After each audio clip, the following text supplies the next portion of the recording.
All right. Hello, everybody. Hello, hello. Welcome, welcome, welcome once again. Now that we are recording, while we are getting started here, would love to hear if this is the very first time you have joined AutoCrit for something. I know I see a lot of names that I haven't seen before, so welcome.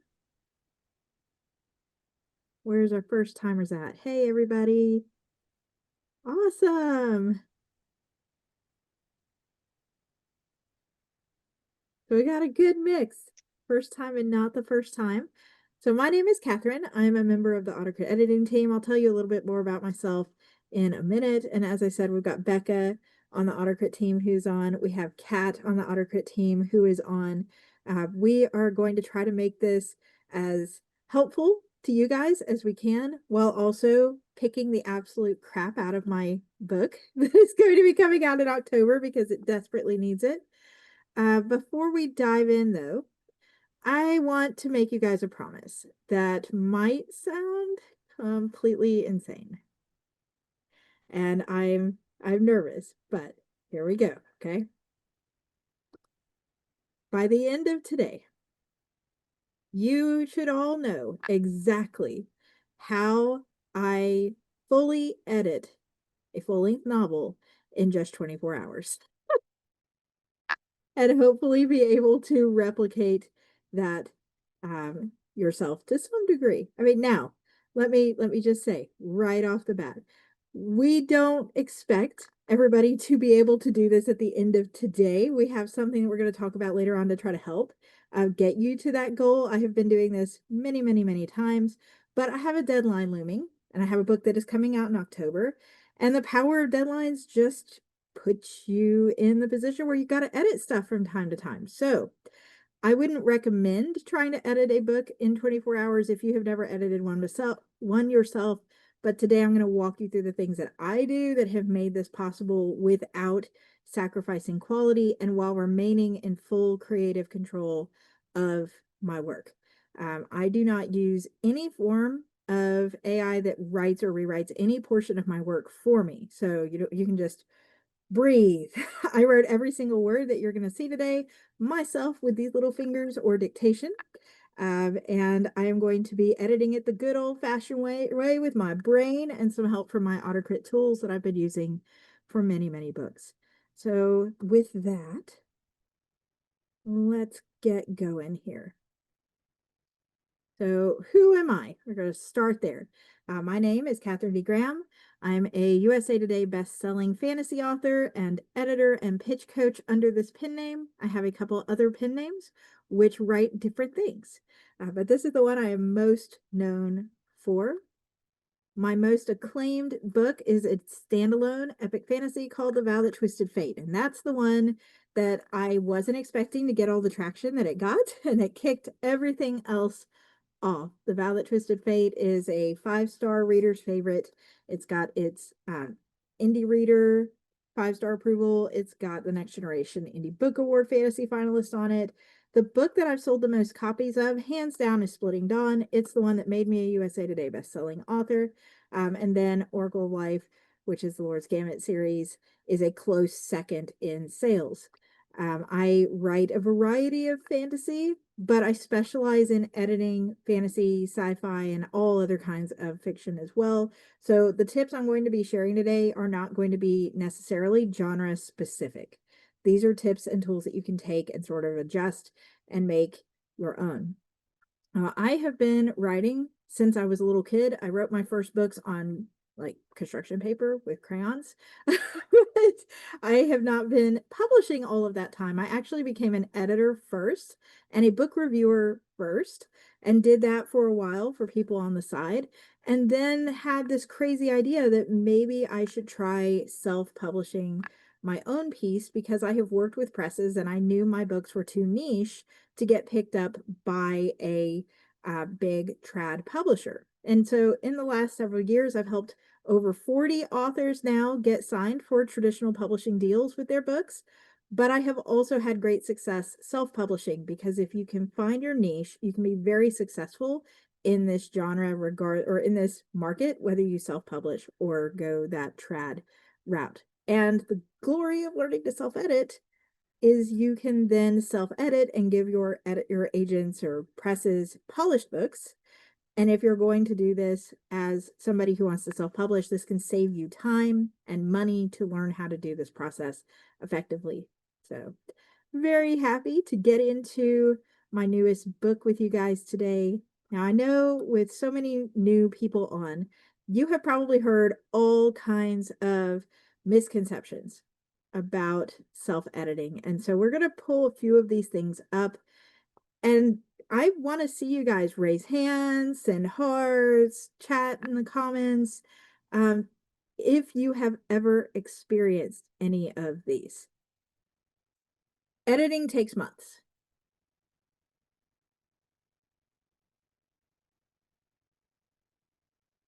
Yep, I see some hands going up and claps and thumbs up. This is one that people have definitely heard. So editing takes months. It doesn't have to, okay? Time doesn't necessarily equate to good quality. But if you need some time to learn the craft of editing, that's okay. I've seen authors tweak and tuck at manuscripts for over a year, and their story still has fundamental breaks in it. And that is why developmental editing exists, right? There are going to be times in your writing career where you have to learn a new skill, and it's going to take you a little more time. But once you get a hang of it, you get a good set of tools to help you edit. You get your groove, you know what you're looking for, you know what you're editing. You can quickly turn around books. It takes me about 1 day to completely edit from beginning to end a 200,000 word fantasy novel, but it's because I've done it 15 times, right? So I want to encourage you that you don't have to plan on months and months and months to accomplish what it is you're looking for. All right, the next one. Here we go. I don't know if my slides just froze for anybody else, but they froze for me. Here we go. You can't trust yourself to edit your own work. Think this is one of those that was spawned out of something that had a nugget of truth to it, but this is not really true at all in the grand scheme of things. Says who, right? Of course, you can edit your own work to a degree. You just need the right tools and the right process to be able to look at it objectively. On YouTube this week, we did a video about how to objectively analyze your books, where I pulled out some tools and tips to figure out whether or not you have this little nagging voice in the back of your head going, my work isn't good enough. It's not going to be good enough, right? You can absolutely self-edit though, but you have to be able to view it objectively. There are people who have the funds and the time to get professional editors for all 5 levels of their editing process, developmental and line and copy editing and proofreading and galley proofing. But then there's a lot of us that don't have over $2,000 a book to throw into our editing, especially as first-time authors who have no book revenue coming in to offset this cost. So learning to effectively self-edit to at least some of these levels will take off that expense, will take off the added time of waiting for human editors to send your books back on those levels and things like that. All right, next one. Beta readers are just going to catch what you miss, so why bother editing at all? This is blatantly false, and us beta readers in the world implore you to please self-edit to some degree before you send it to them. A beta reader is solely looking at your content, plot and pacing and world building and characters. They're not going to be looking for grammatical errors and typos and run-on paragraphs and your tenses changed here and all of these valuable things that you need to look for and correct so that you have a polished piece. If you are fully putting responsibility onto a beta reader to catch these things for you, you are shortcutting on your editing process and you could be delivering an unpolished piece to your readers. All right, this one hits hard. Editing is necessarily painful and overwhelming. If you haven't heard this said like this, how many of you have felt this way on the inside, if we're being completely honest with ourselves? Yeah, we've got a couple people on who say they like editing, but a lot of people are saying it's overwhelming. Totally, exactly, right. Um, it doesn't have to be painful and overwhelming just because it is editing. When you're editing, you're literally watching as your story comes alive in a clearer picture. So it makes your flow smoother. You're crafting what it should be. And how or why is that necessarily painful? Now, if you're emotionally invested too much, which is something else we talked about on Tuesday on YouTube, if you're emotionally invested to where I am the book is an extension of me, you might not be at the point where you're quite ready to sever those ties and start editing yet. Give the book some time to breathe and then come back to it because it is no longer part of you once you give it out to the world. It now belongs to other people, it belongs to your readers, right? So we have to separate ourselves from this and look at it not as a reflection on me being bad. I need to fix myself as much as, hey, we are making this vision clearer for readers. It doesn't mean that we're a bad person or anything like that. And I do see some hands up. We are about to hit a question spot and we'll stop and take those first round of questions before we go on. We have one last little misconception to knock out here. Real writers don't use software to edit. This is blatantly false. I am going to age myself here, you guys. How many of you guys used Clippy? Let's be honest about it, okay? Clippy has been around a really long time. We have used software to edit. We have used spell checkers to edit. And yes, technology has shifted. I told you guys when we started this, I don't personally use anything that will write or rewrite my book for me. I want my book to be safely compliant with the AI assisted category, which means that I have to make every single change. I don't even use it on a sentence rephrasing level, as you'll see today. Every single sentence in my book, I write myself. However, there's nothing wrong with having something that can read your piece and say, hey, this could be stronger, this could be clearer. Did you know that you use the word whirling and twirling 47 times in 10,000 words? That is too many instances of whirling and twirling in 10,000 words, right? And then you could go and fix those things, right? Yeah, real writers pick up a thesaurus. Real writers go online and Google for their style guides. There's so many pieces of technology you can use. So I personally have been using AutoCrit since 2019, I think is when I got my lifetime membership. Before I joined them on their editing team, I found them in NaNoWriMo for The Valley Twisted Fate. And I got a monthly membership for a couple months and then I left. And then I came back for a couple months and then I left. And then I came back one last time and I realized that it was worth the investment just to go ahead and get lifetime. So I did. And then my initial book, I had already paid for a dev edit. It cost me $1,600. And I had sent it for a quote for a line edit, which would have been $1,600 again. And when I put it through AutoCrit, I caught over 3,000 errors. This is me being completely open and honest with you guys. Even an editor isn't perfect on their garbage draft, as I affectionately call my first drafts. And I sent it to a different editor, and she said, hey, I can do a copy edit, and it's going to be $600. Well, that saved me $1,000. And guess what, you guys? The lifetime membership is not $1,000. That was just on one book that it saved me $1,000.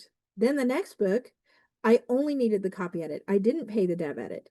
And then as I've gone along, my process has evolved to where now I pretty much only pay for professional beta reads on books where I'm really iffy on the content or professional proofreads. I always get a human pair of eyes. AutoCrit loves human editors. We have editors on our team, myself included, Kat included. We love using our tools, but we also see the value in having human editors look at your work too. So there is this mix. And after I had been on as a lifetime member and in this community for a few years, then I was invited to join their team as a human editor. And thus I joined the AutoCrit team. And here I am all these years later. So I'm just excited. This is my first time going live with AutoCrit, though, to show a book that's not out yet and show how I use it to edit. So we need to get to work because I have a deadline looming. I'm going to pause though. If you guys have any questions, there should be, I believe, a QA button on the bottom of your screen that you can click to leave us questions that we can answer. If you don't see it, we'll try to grab it from the chat, but there should be a QA button on the bottom. I'm going to pause here. And the whole point of the session is to be interactive. So yep, this one will be another one that I'm self-publishing. It is not in the series that I got the USA Today Bestselling title for. This is a first volume in a whole new series. Nobody has read it before you guys. I haven't even let my family read this book. So it's going to be interesting. It's under more. Okay, thanks. Yeah. Kat, any big questions before we dive in?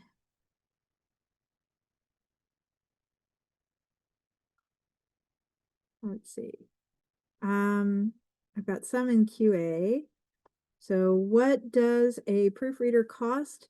It's going to depend on the word count and the amount of work you want done. The cleaner the book is, the less changes they have to make, and the cheaper it gets. My proofreader, her name is Sam. She is amazing. She usually charges a few $100s for a proofread. But I write very, very long books. At what point does self-editing become a detriment? I think if you are brand new, you know nothing about editing whatsoever, that you should take a few of the classes first. So like AutoCrit has a free AutoCrit 101 series that you can take that walks you through every stage of the editing process. And then we have a self-editing course next month. We'll talk about that later. You have to learn how to apply these edits to a degree. Now, one of the things that I do like about AutoCrit specifically is that it's got these information bubbles besides the report that tells you what you should be doing with the data that it's giving you and why. And they also have a 100% human support team here, right? So there's no bots sending you random scripts. So if you get in here and you're like, hey, what exactly does it mean? What does the showing versus telling report mean? Then you have a human that can reply back and go, oh, that tells you how many times you summarize and tell a reader what an emotion is or a reaction is or an action is instead of having it immersively shown. For example, she looked so angry versus her hands balled into fists at her side, her face flushed red. This is more of an immersive shown. So it gives you an opportunity to learn as you go. But I would not expect a self-edit to go well if you're going to rush through it and not take the time to learn what to do with the information you get. So slow down, take the time to learn, and don't be afraid to go get the professional help for the levels that just don't click, right? Like I got the copy edit for my debut epic fantasy, but now I only get proofreads. I'm really confident with my copy editing. You'll get better the more you do it. Let's see here. We will have a recording later. It won't necessarily be later today. I don't know. It'll depend on how long the video edit takes. It will go up on the AutoCrit YouTube channel. The AutoCrit YouTube channel is AutoCrit Editing, I believe.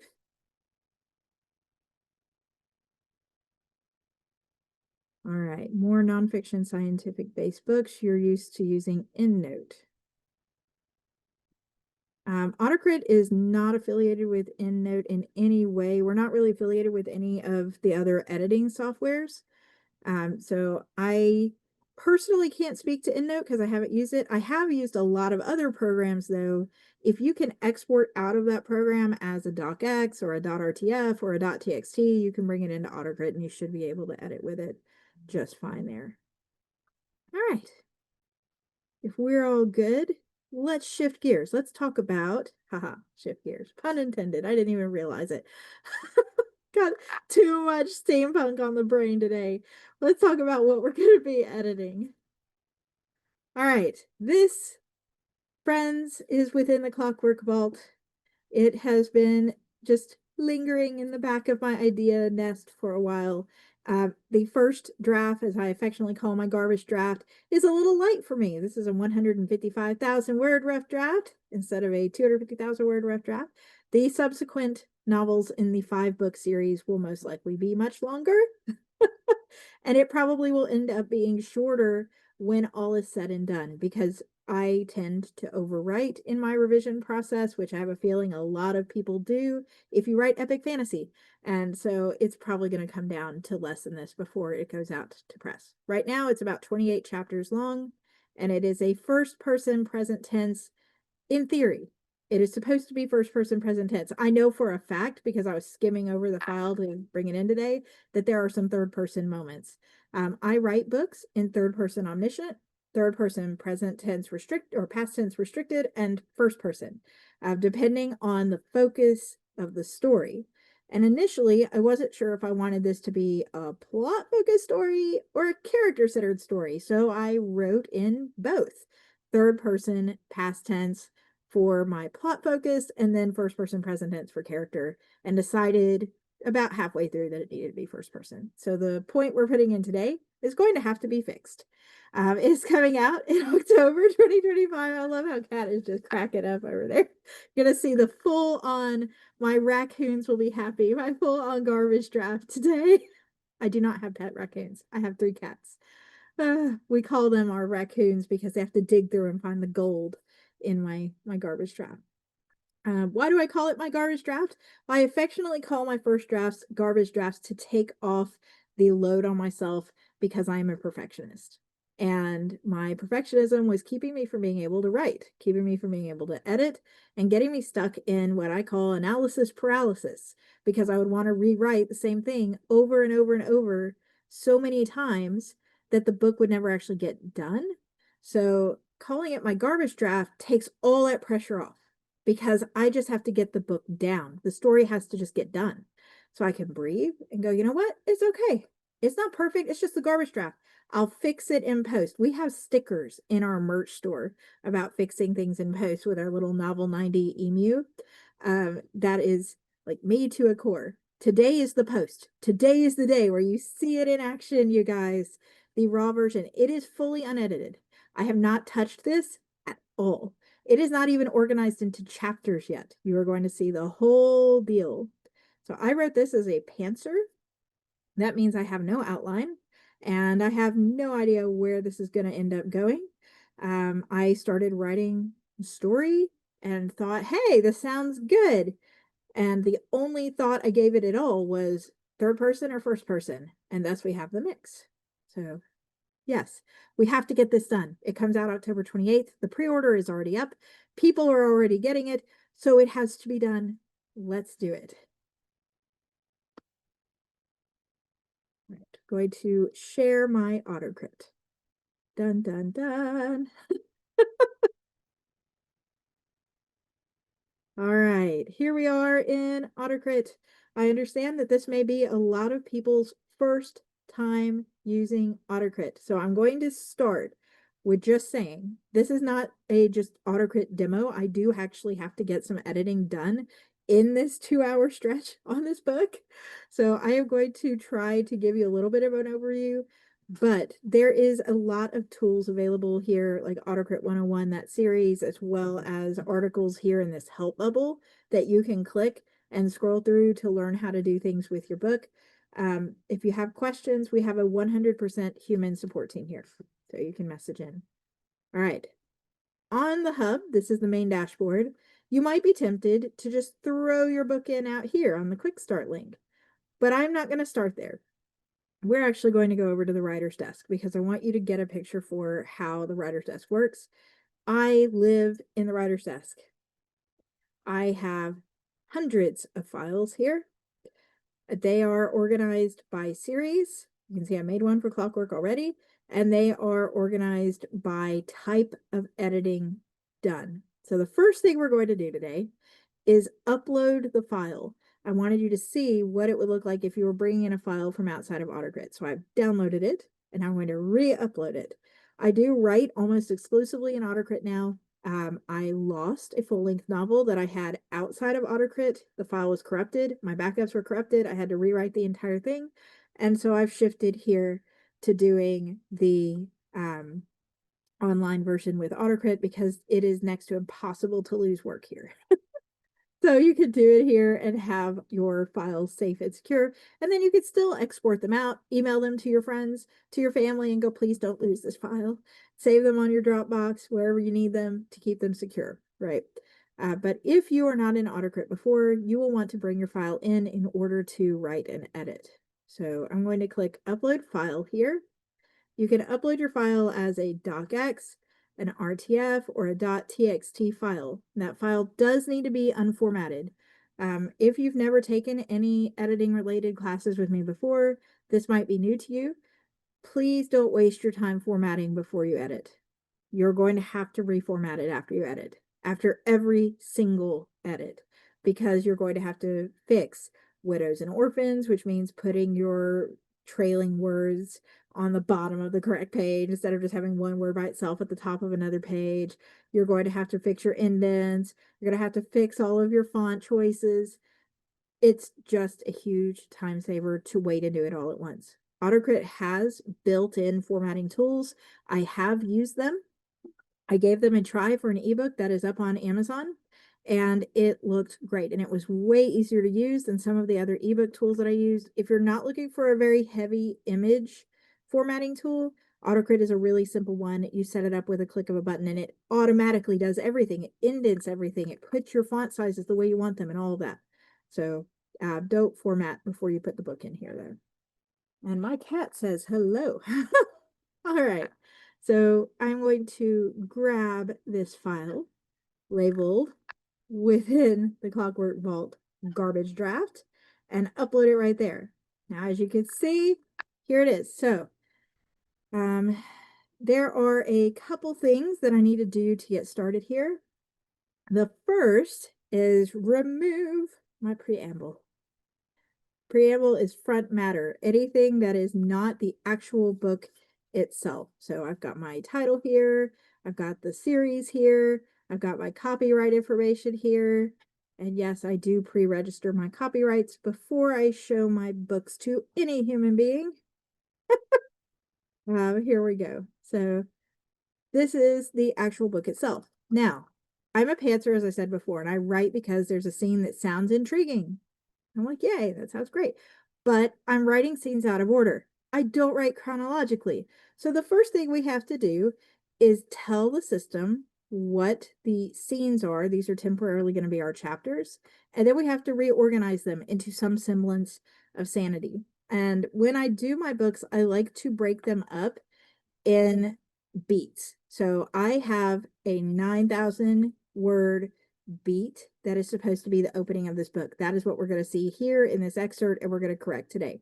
There are 7 key story beats to almost every single piece of genre fiction. And the first one is the life before, and this goes all the way into the inciting incident. Life before, inciting incident, it stops in what would be a subbeat if you're doing Hero Journey of the exploring the new world. It stops after that inciting incident. So we're going to get going there. So I don't have, because it's not chapter 1, chapter 2, chapter 3, anything to autofill as a chapter. If you guys write in chapters, you're one step ahead of me, because the system can just say auto find chapters and load chapter 1, 2, 3, 4, etc., etc. So let me go ahead and add these manually. I'm going to do that by highlighting the chapter title and then clicking the plus sign up here at the top instead to manually add these scenes as chapters. And then our system will be able to read those scenes and help me reorder them where I need to go. It won't do it automatically. It's going to show me where they are on the beat sheet. So let's get this going. First, we got to highlight. We're going to click our plus sign.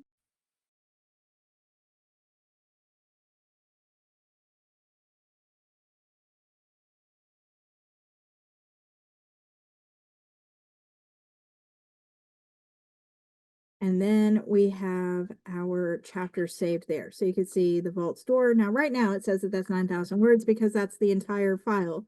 I've got to go ahead and add in the rest. So if I'm going to scroll down, the vault door's voice, that was the name of that scene. The next scene is the race to the bank owner's office. I'm going to click the plus sign on that scene name. Typically, my chapters are between 2 and 3 scenes per chapter. Sometimes I get a chapter where it's just one long chronological run-on scene, but often I just have 2 or 3. So in a book that is 28 chapters, in the end, that ends up being about 60 chapters, sometimes a little more. All right. And my cat has a lot to say. I don't know if y'all could hear her, but she has all the calico catitude. All right, so I've got that one. I saw that. If the easiest way to do this, if you write in chapters, is just to use chapter 1, chapter 2, chapter 3. That will save you some time. But because of this with the names, I do have to scroll through. And I don't like using chapter names. I will not be saving these scene names for use as chapter names. I prefer to just have the standard chapter 1, 2, 3, 4, 5, because I feel like there's a very specific craft in giving a chapter name that doesn't spoil what's in the chapter, but also gives a hint of what's going on in the chapter. Like I used to read, I read Tolkien every year, Lord of the Rings and The Hobbit every single year. Riddles in the Dark, brilliant. Okay, they are going to do a riddle game in the dark, but that doesn't spoil anything. You don't know what's going to happen. You don't know what that means. And there's no point in skipping the chapter versus a bad chapter title like the one where the cat dies. Okay, we can just skip this chapter altogether. All right, almost there, you guys. So the goal of what we're doing right now is to identify what we have as scenes, and then we're going to use the backwards blueprint in AutoCrit to give us a feel for where these scenes should go. So all of these scenes are between the system's 200 word and 10,000 word minimum and maximum. You can have as many chapters as you like. The more chapters or scenes you have, the longer it's going to take the system to load, though, because every chapter has to load like 11 fields. So if you have 50, it's going to take a whole lot longer than if you only have 10 or so. So here are my scenes that I have right now for my first beat, getting from the life before into our inciting incident and getting on with the journey. I'm going to go here into analysis. And because this book is fantasy, I'm going to run it through the fiction analyzer, but there is a nonfiction version and you would run it the same way if you're writing fiction. So from here, you have to run the chapter level first. If I try to run these others, they're going to be locked. So I'm going to run analyze all chapters. And of course, it says chapters. We're talking scenes. And this should take probably less than a minute to load. While that's loading, if you have questions about what I've got so far, pause and answer those. My 250,000 word novels take about 15 minutes to run. And I have Comcast. And my internet is not the best. So I do have it time out on me because of my Wi-Fi with those big, long books. When that happens, you click cancel right here in red, save, back out, refresh, and come back in. And then there will be a button that says analyze only change chapters. Click that one and it'll pick up where it left off, and it should run the rest of the way through for you. Is there anything that can affect the runtime? So the system for me personally using this, and of course I'm streaming too right now, streaming live, so it's going to take it a little longer. For me personally, if you have background extensions turned on, it can cause lag. So turn off any screen readers that you use, screen darkeners that you use, spelling and grammar checkers that you use, narrators, all of that stuff. Get rid of all of that. That should be in your browser settings. So you'll go to the three-dot menu and go down to settings, go to extensions and click manage extensions and turn them off. Then refresh your page. It will run so much faster. The other thing is if you're in here a lot, like I'm in here every day, then you want to clear your cache from time to time so that the system is running the newest version and the fastest version possible. And then two, again, ultimately the speed on the analyzer is how many chapters you've got. So can you combine a bunch of short chapters to give yourself a faster read, that might speed it up for you. So this ended up being 1 minute, 41 seconds while I was streaming live here. And from here, I'm not going to look at the chapter level. I do not recommend starting on the chapter level because it only knows what happens in that one specific chapter in the book. It doesn't take into consideration what happens in chapters before it or after. So if I have something in scene 3, it's not going to be able to know that in scene 1, it has this, and then that makes sense. So instead, I would read the overall level for a clearer view. Now, what we're going to do first, once this overall level finishes, is go into the backwards blueprint and we're going to do a reverse outline. We're going to plug in what I've written so far onto a beat sheet and see where my holes are and get these scenes in some kind of order so that we can then turn around and edit them. Oh, thanks for all the QA, everybody.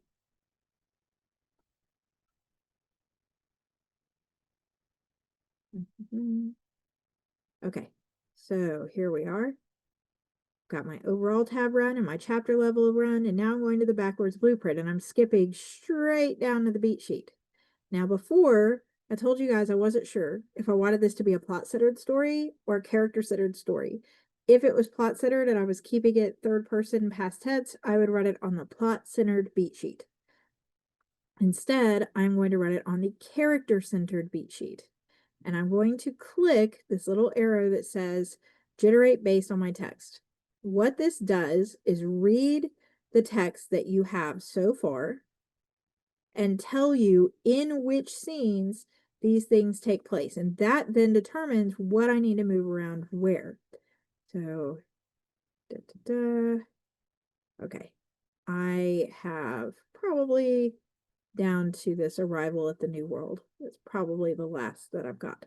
Okay, so based on a character-centered story and what a reader would typically expect to see in a character-centered story, it thinks that the strongest setup scene that I have is the scene where Lamette Veltrum is trapped in a chaotic environment filled with clocks and gears. She feels despair about being unable to open a vault door and escape, especially since she is stuck with a murderer. She reflects on her limited time left on her contract, which adds urgency to her situation.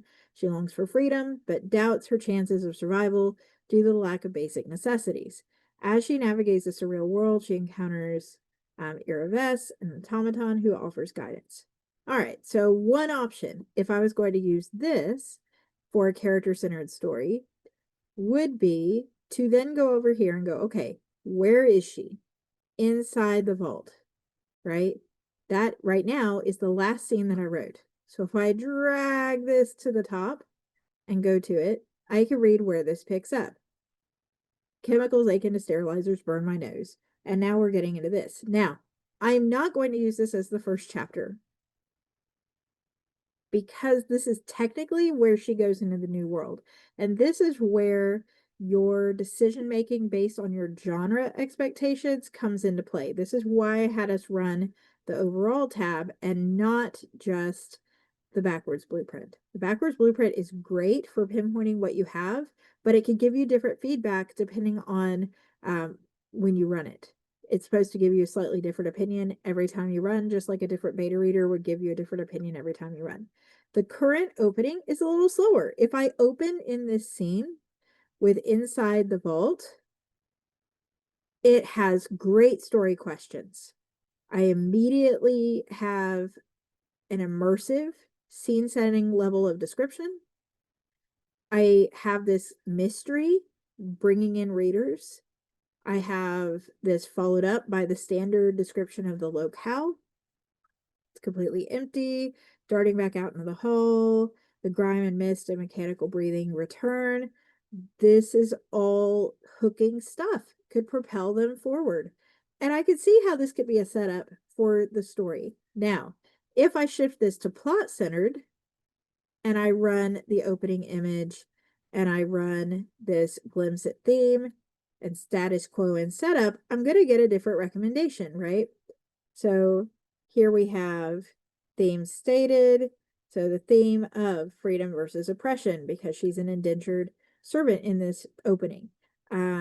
Status quo.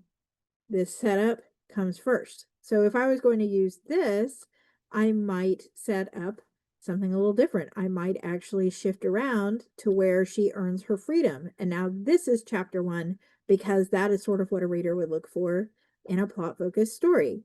So in a plot-focused story, sleet stung Lamette's eyes and left her porcelain cheeks a burnt red. And again, we've got introduction of character, got description of the scene, we've got introduction to her life, sort of out the gate. Now, I personally am aiming for fantasy, and I'm going to open this up with this scene. This scene sets her life before and a hint at the world ahead without actually being in the new world, because I want to save that other scene for when she is in the new world itself. So this is an example where the tools are very helpful. They can tell you, hey, you have the opportunity to move your first chapter to be this. You have the opportunity to move your first chapter to be this. Or you could strike out on your own and do something that you know fits your genre and your writing style preferences. It doesn't take your creativity away. So in the character-centered version, the setup, they said, would have been where she was in the vault. Call to adventure would have then backstoried into when she ended up in the vault, and then gone even further backstory to the refusal of the call in what is currently scene 1 and currently scene 5. And this style of skipping around works great for some genres. Fantasy readers don't like that as much. We would rather read something chronological than read something that skips timelines all over the place if we can help it, right? So then I have my arrival at the new world. This is where she actually transitions from her familiar surroundings to unfamiliar technologically advanced city beneath the bank. And this is the separation from her world and herself. So that is now going to be the last scene that I have. So I know that I want my first scene to set up her life before beat. I know that I want the last scene to be this one where she shows up in the new world. So what do I do with these other scenes? Well, let's look at where we left off. So this scene opens with this vault that's singing to her. And then she's tested by the bank owner, and he gives her this huge financial reward. That huge financial reward, if I go over to my timeline analysis, then allows her to pay herself off in full, right? So if I go to timeline and I scroll down, currently, this is showing what the timeline is if I kept it out of order. But I can see in this overall timeline analysis every single thing that happens in these scenes. So I don't have to reread them all to figure out what's going on there. So let's see. What happens in Paid in Full? Paid in Full. She escapes into the garden, and sirens and inclement weather indicating a sense of urgency or danger. She navigates from her modest living quarters, passing fellow guardians in training, visible injuries, etc., etc. She deposits a gem inside the automated system, which triggers a moment of spectral interaction with Cariator, revealing her ongoing duties and the spectral guardian's existence. Guardians begin gathering behind her. The gem deposit concludes, and he unexpectedly requests her hand, leading to an electric shock that leaves her stunned and confused.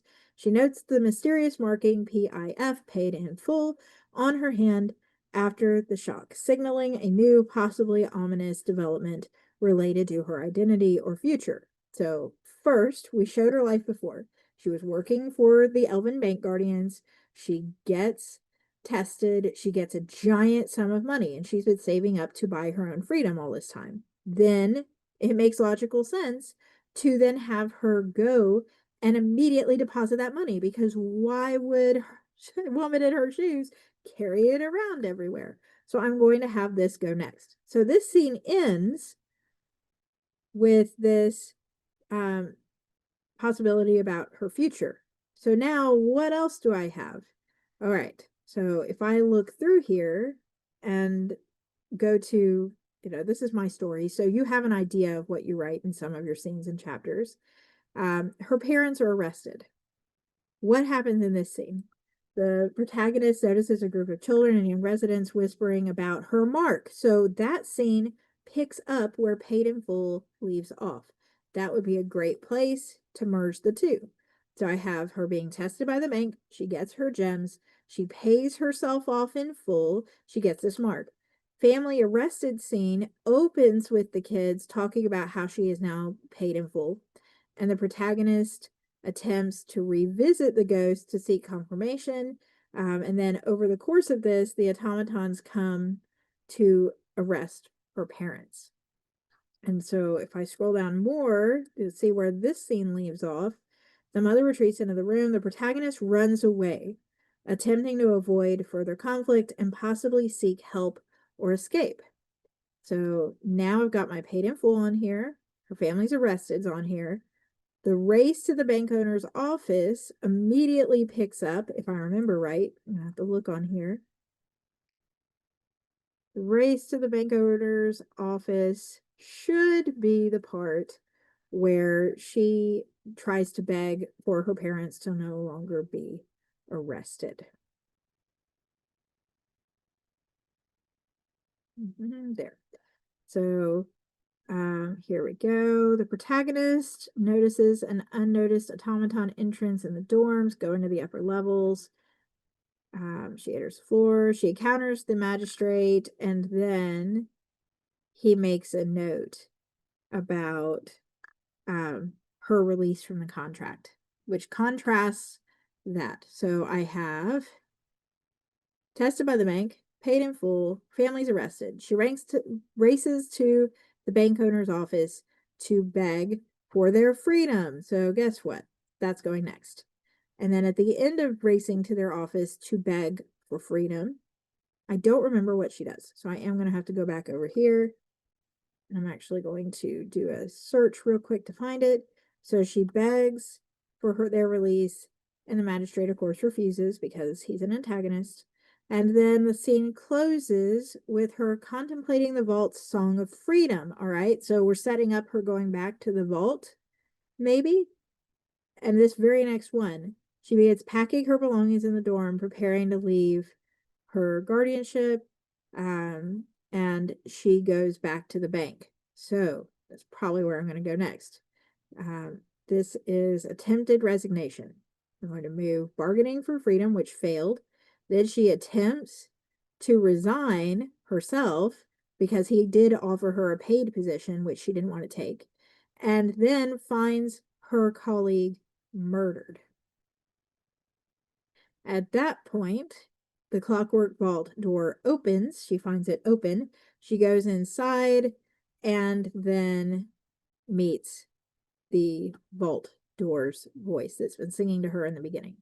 So this is sort of how I would find my structure, right? I would go to my backwards blueprint to get a feel. Where am I starting the story? Where am I ending the story? What are my options? Then I would make a creative decision based on my genre and what I know as a reader of this genre. That typically fantasy stories, I want to see who the character is. I don't want to just start in the middle of action unless this is a heist, action, adventure, fantasy of some type. I want to work up to it. So with that in mind, we decided to start off showing her in service to the bank in the opening thing, and then we could evolve from there. And the other scenes we pieced together into order based on what happened in them. Where does it leave off? Is there another scene that could pick that up? Now, what if I didn't have something? For example, she's begging for her parents' freedom. I'm actually going to go to the one after it so you can see the end of this one. She's begging for her parents' freedom, and he turns her away. He may think he has me right where he wants me, but right now, all the power is still in my hands, and I have one card left up my sleeve. The vault door always did sing of freedom. If this doesn't transition well to where the next scene picks up, packing up my belongings, I'm missing some thought process to connect these things, then I might leave myself a note. So I'm going to highlight this, and I'm going to click Create Bookmark on the right-hand side. This is AutoCrit's version of inline comments.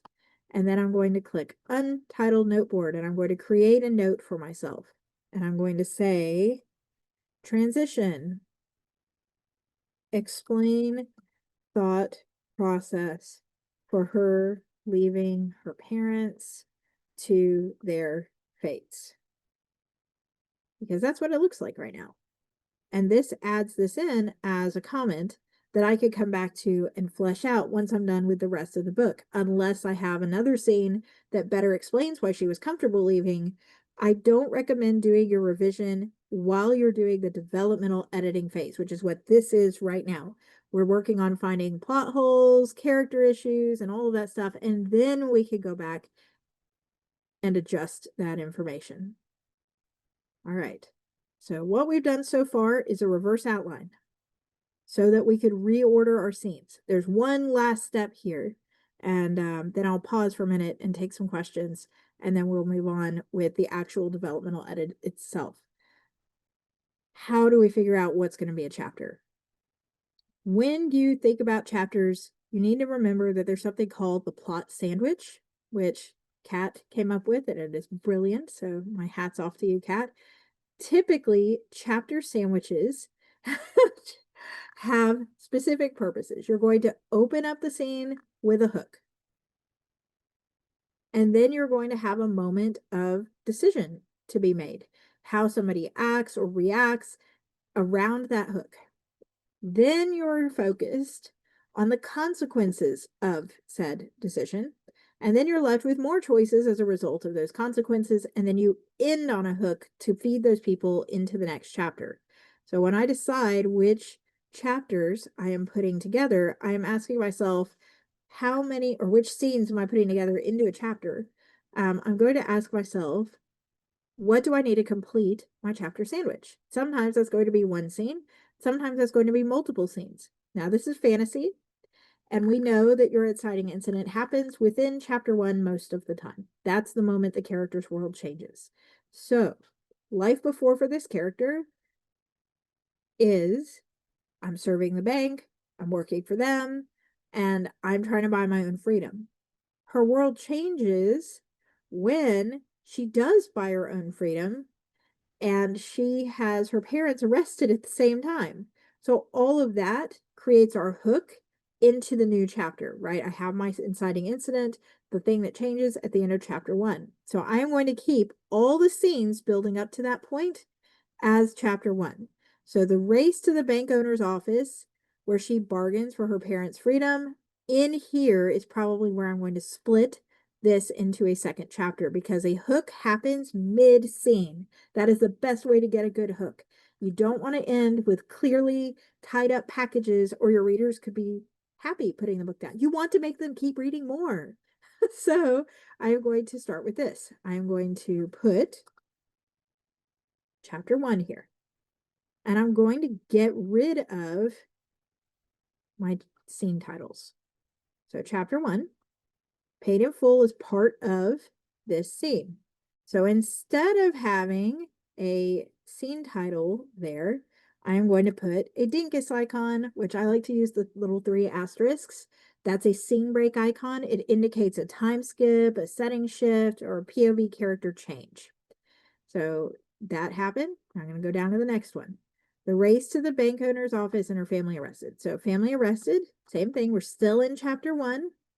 She got paid in full and then finds out, oops, my parents are arrested. Now, the good thing about doing it this way too is you can see sort of the size, right? Right now, I'm at 3,800 words of a chapter that's normally going to be between 4,000 and 6,000 words, somewhere in that range, maybe a little more, maybe a tad less. So I'm going to go race to the bank owner's office. This is going to be the last one we combine with our 3 asterisks there. Now, where do I want to cut it? This is where you are going to have to reread to some degree. So I'm going to look at the end here. And I'm going to say, what is a nice propelling hook? She's struggling. She gets to the office. She finds this man at this desk. And I actually sort of like where it ends right now, if I'm being honest with you. She opens the door. The air around him practically radiated cautious rage. Veltrum Lamet, is it? The magistrate's voice rang out, light-hearted in tone, but deceptively so. My records show that you have now been released from contract. To what do I owe this unannounced pleasure? So, is that a hook? Would it convince readers to keep reading? Does it sum up my chapter sandwich? And does it leave me with a hook going into the next chapter? Because not only do you have to hook a reader at the end of a chapter, but hook a reader at the beginning of the next chapter to convince them to stay up an extra hour. It's just one more page, right? So if I go down here, loosening my tongue took all my willpower against this man. I am here to secure the release of my parents. So this is where I'm going to leave it to you guys for a second. I want to hear you vote. I can either cut it where it is right now. This would be chapter 2. That's option A. Cut it where it is right now. To what do I owe this unannounced pleasure? Chapter 2, loosening my tongue, and I'll correct the tense. Took all my willpower against this man. In that one, our ending is this ominous, oh, what do I owe this pleasure? And then we don't know what's going to happen until we turn the page. Or option 2, we actually cut here. He says something, we immediately see her dread. We get this gut reaction. I'm here to secure the release of my parents. I don't even need a dialogue tag. I'm not supposed to be editing on the technical level yet, but I can't help it. And then dot. And pick up with the magistrate didn't look away, didn't blink. So everybody can vote. A or B. B, option 2, option 2. Okay, we have an overwhelming amount of option 2. I do sort of like option 2 because I feel like option 1 brings it full circle, right?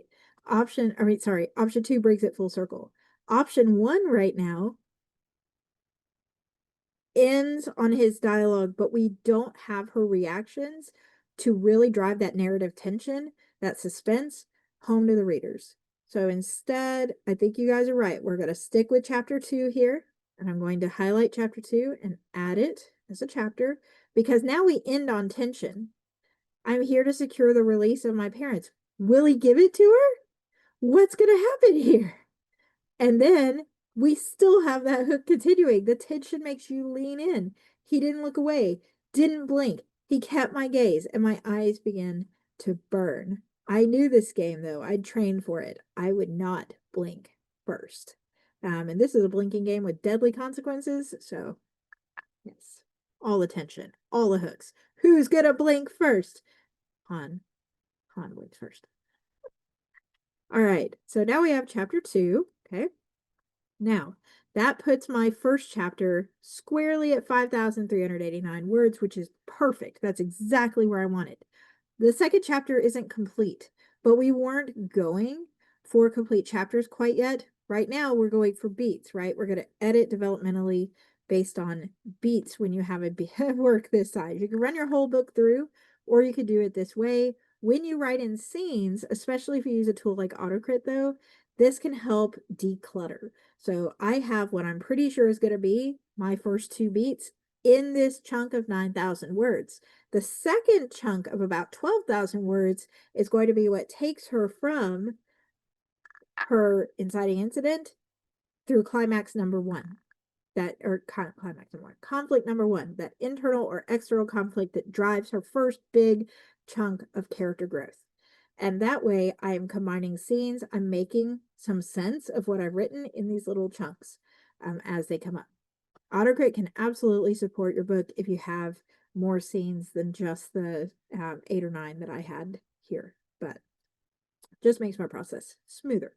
So chapter 2, that means that because I know I don't have enough to be the full chapter, that a lot of my work is done for me here. I'm going to put in my asterisks instead of chapter names to combine into my chapter 2. Da, da, da.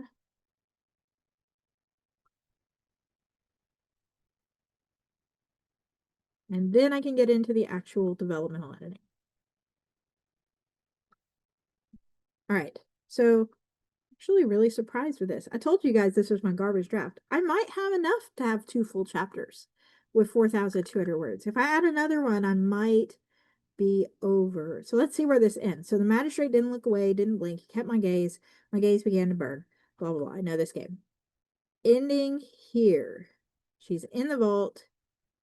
I replay the strange words in my head, but they make no more sense revisiting them than they did when it uttered them. My brain pounds within my skull with each heartbeat. Come, she says, and I cannot help but think of her as a motherly being in this moment from the tenderness in her sweet voice. The conductor's office is nearby, just at the bottom of the ridge. We'll sort this all out for you. I don't think I'm going to end it here for this chapter. I just don't. The reason I don't is this is what I would call a clean, tied up bow ending for a chapter. It's nice and perfect, the perfect stopping point. If I was reading and this was the end of the chapter, I could go to sleep. Not because the story's boring,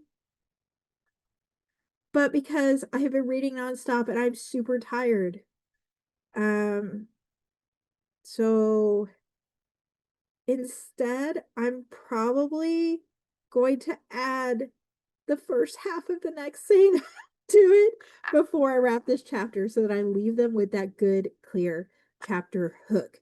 This is that consequence level, and I've got to bring in a hook to make them read into the next chapter. I'm sorry if my readers are watching this. You're just going to have to wait. You're not going to get more than this here. All right, so we know this is not a complete chapter 2, but this does get us through our 2 key story beats. Now, there is one big step before we go into developmental editing and before I take your questions that you guys may be wondering about. And I'm going to go ahead and save right now.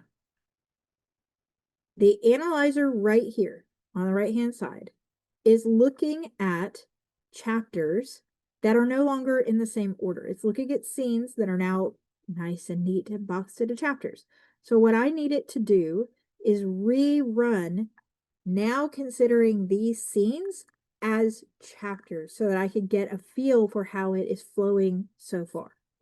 I'm going to go to the 3-dot menu at the top of the right, and I'm actually going to clear the analyzer out. This gets rid of everything, all of those things. And I'm now going to click Analyze All Chapters again. This one should run faster than the first one because it's only running 2 chapters worth of all these 11 points that it looks for. As you can see, it's 50% of the way done, and we're 6 seconds in. But I want it to clear it first so that it doesn't hold any phantom data on what it read the first time. So put your stuff in, reorganize, then rerun it. Rerun it here. This is now going to show chapter 1 and chapter 2, the synopsis of what happens, the internal and external conflicts that we've introduced for this character, information about the characters as we have released them, deep point of view in those chapters, etc., etc. And then my overall level, which is also clear, is going to rerun. And this is now the level where we can get into our developmental edit because we have combined our scenes. We can now start looking at this as a cohesive story. You don't have to wait for a book to be 100% done to do a dev edit. I typically do wait for the full book to be done, but if you're stuck somewhere, like you're not sure, this middle is just sucking the life out of your story, maybe run your dev edit through in the middle instead. All right, any questions for me on the reverse outlining process we've done so far, which is I took a messy pantser collection of scenes and plopped them in here, and we reverse outlined them, reordered them, combined them into chapters using Kat's chapter sandwich, and Kat is on. Kat might be kind enough to drop the image for her chapter sandwich in the chat if she has it, so you can save it. We've used Kat's chapter sandwich to figure out where we're going to cut these scenes off, and now we're getting ready for dev editing after clearing and rerunning our analyzer. Let's see here. If you have a format template you set up in Word, you will have to take it out if you want to run the analyzer on AutoCrit in it. So what you could do is do save as and create a version that's just for AutoCrit, and that's the one that you strip everything out of.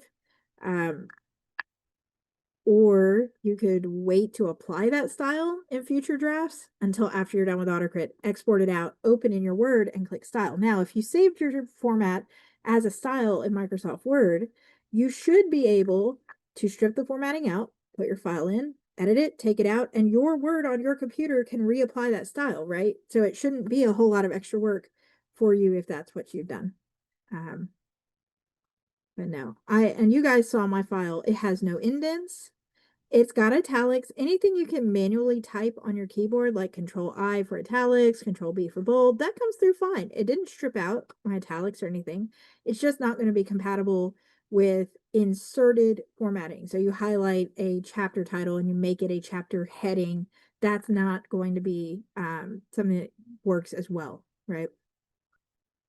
If you write in Pages, you can copy and paste into AutoCrit, or if you can export it out of Pages as like a .rtf or .txt, you could do that way as well. This one is uploaded with all the scenes together. Yes.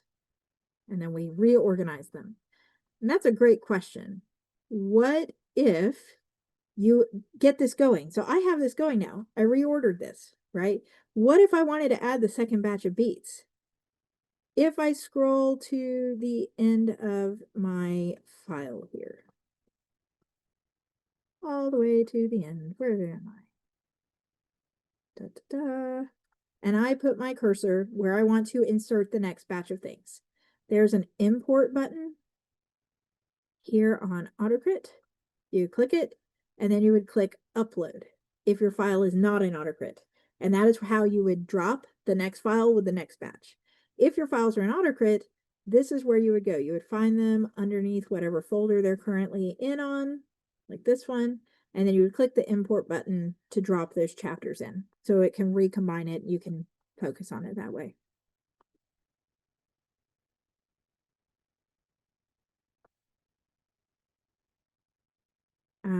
I personally write omniscient third person for plot-focused fantasy and sci-fi. I keep first person for my romantic books and for my character-driven stories. And I keep third person restricted for books with 3 or more POVs. So Splitting Dawn, the book that hit the USA Today bestseller list, thankfully, it has several POVs, and it was just less cluttered to do third person restricted than to bounce between like 5 people's heads in first person, even though it is romantic. William, I think we got your question, but if not, you can let us know.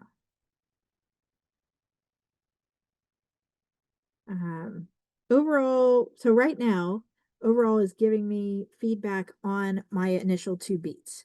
So I can see what I've got. So I can start right here, for example. And of course, overall is going to work best if you have a full novel in here. But just for starters, if I go down to the plot thread section right here, I already have unresolved plot threads. Some of these are intentional. And because this is a tool, you have to know that you can ignore things that don't count as an actual issue. So, for example, the singing vault door's true nature. Is it positive? Is it negative? You're not going to know at the end of chapter 2, you guys. So that one can wait for right now. Now, if the whole book is written, that should be answered. That shouldn't be a plot hole anymore. If that is still a plot hole at the end of the rest of my excerpts all coming into here, then I have a big problem and I need to go back and I need to fix it. The full implications of the paid in full mark. Again, this is the very beginning. She doesn't know that yet. That is actually a series implication. This is a 5-book series. This is the first book. She gets the stamp in this book, and then it comes back up again at the end of this book when she manages to pull off what she does. But it doesn't come up in huge detail until book 2. Book 2 is very, very heavily focused on what does this mark mean that is on her hand? What does it mean for her trying to be independent? So that one is a series question, and it doesn't have to be resolved yet. But this one, that should be resolved. Here we are talking about developmental editing at this point. So before we leave, we should have an idea of why her mother and family treat her different about getting this mark on her hand than everybody else. She should at least guess about it, even if we don't have the full detail. And so I am going to actually go to my chapter level here for a second. That's in chapter 1. But if you ran your full book, you go to chapter 1, you look at your timeline, and let me refresh my page. Sorry, you guys. Too many streaming things all at once. And I know that chapter 1 is where her mother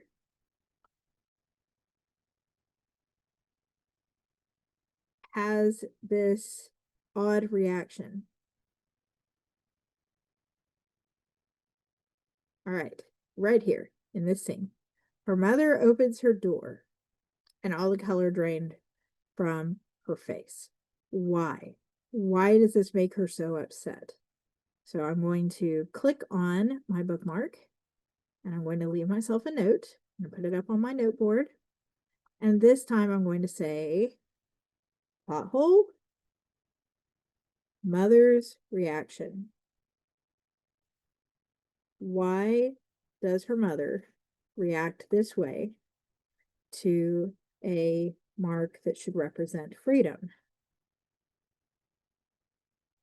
Does Lamette know or have a hint? How does Lamette feel about it? I'm going to save it, select it, and put it in here.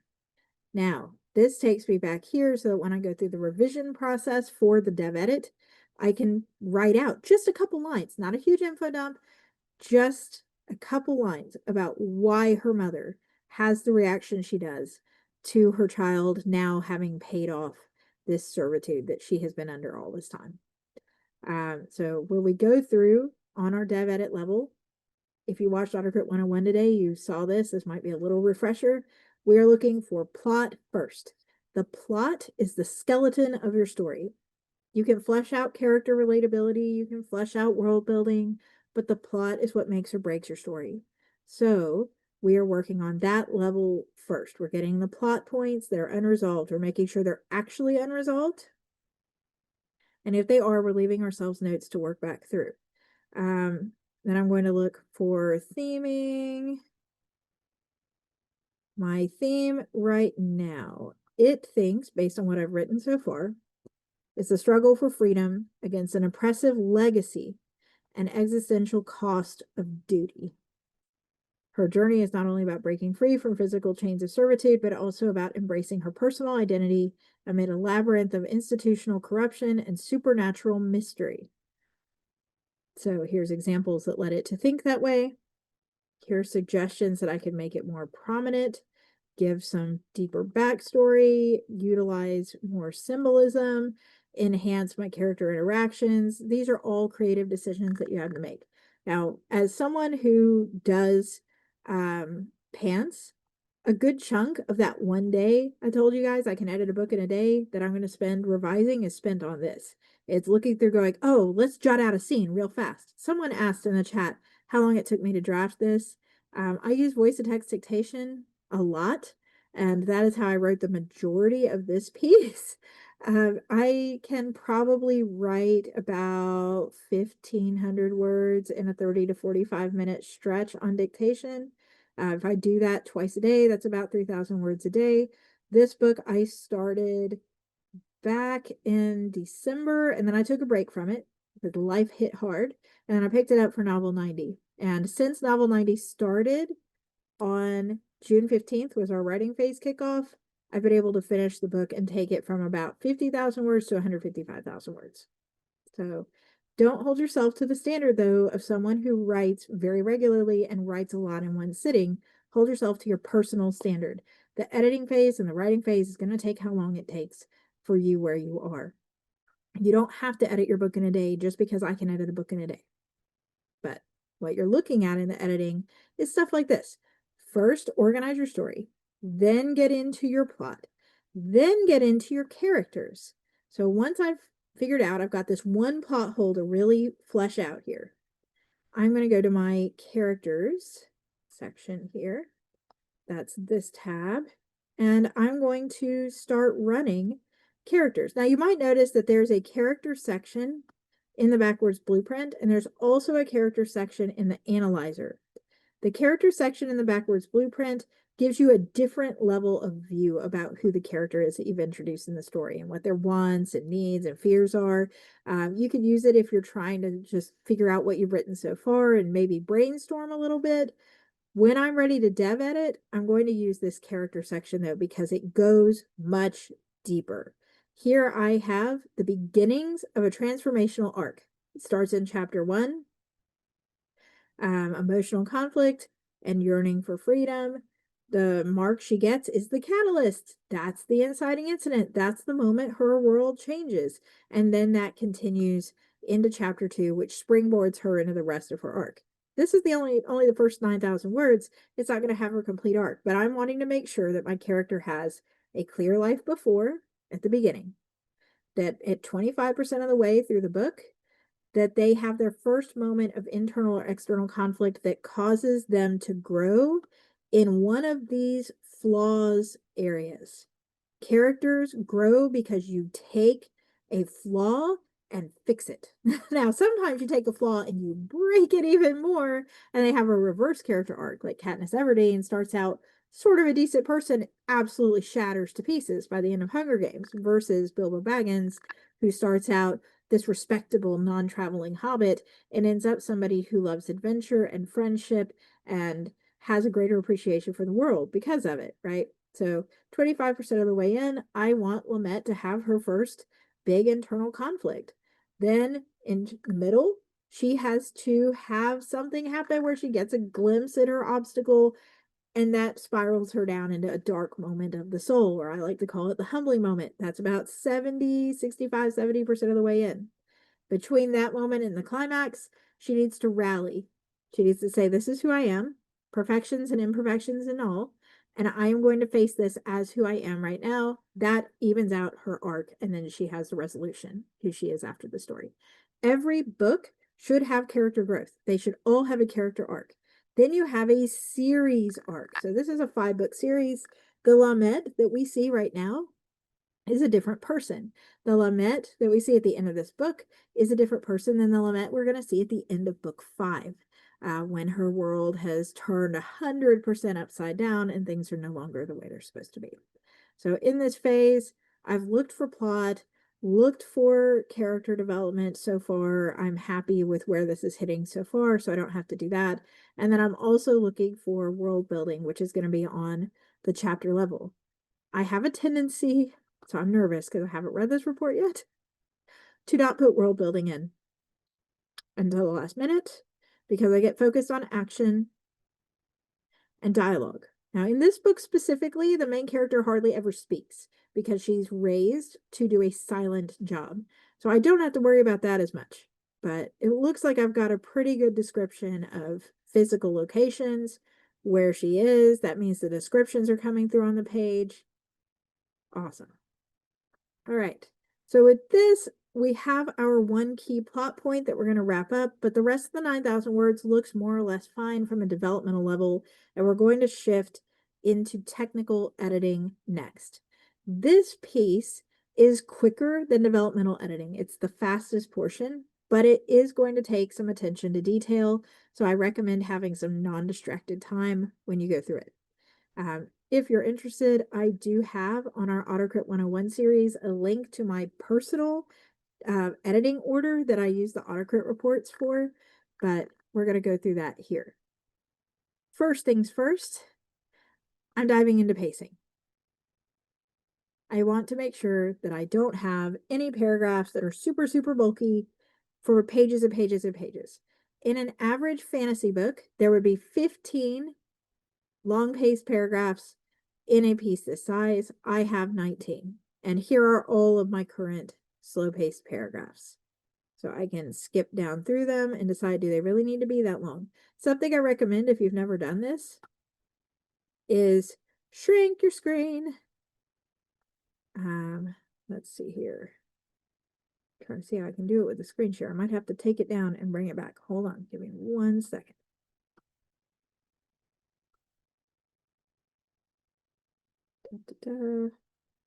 So if you click restore on your browser and then you shrink it down, there we go. All right, now I'm going to try to share it and hopefully it will work. And you can see the smaller size. Can everybody see the smaller size now? This is the thinnest Google Chrome will get. If I hold my cell phone up to this screen, it's still a little wider than my cell phone. The average fantasy reader is going to be reading this on ebook and they're going to be doing it on a phone. So shrink your stuff down. You can still see things better if you'd like to zoom out. When I do this mode, I typically zoom to 75%. That way I can see most of my toolbar options without anything being crowded. So I am going to run my pacing report, which is what we just did. Paragraph variation, maybe. All right. So if I scroll down through here, see these big chunks? These are chunks where I have a bunch of paragraphs that are all super close together. So I jumped to one of those, which is right here. And you can see that it looks decent on the screen. But I'm looking for anything super, super bulky that might be odd. That's really long. It's going to flow weird. My breath hitches as I whirl around, slipping my scythe from my back. Rolling up a steep footpath to my right, the most elaborate automaton I've ever laid eyes on makes its way to me. Its body is slender, almost humanoid. All right, stop. I'm going to split this one here. Why? Because when the purpose of your paragraph changes, you should change your paragraph. You should split it. The first one focused on action. My breath hitches. I'm slipping out a scythe. The automaton's rolling up the footpath. When I get down to here, I shift to description. I'm describing what the automaton looks like. And then I have dialogue, so it should be split again. And then the speaker changes, and then it should be split again. So this way I could go through and make sure that my paragraphs are split in a way that's a little easier on my reader's eyes. And yes, it's a little extra work for us, but I'm just scrolling up here and I'm saying, ooh, that's a big, bulky paragraph. Let's see.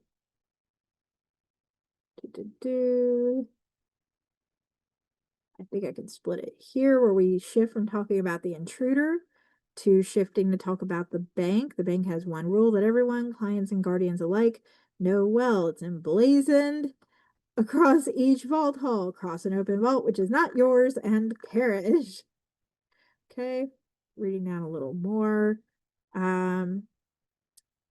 She kills the dragonette and then, or dragonetta, and then here we're going to split it off describing the dragonetta, which is a wyvern dragon hybrid.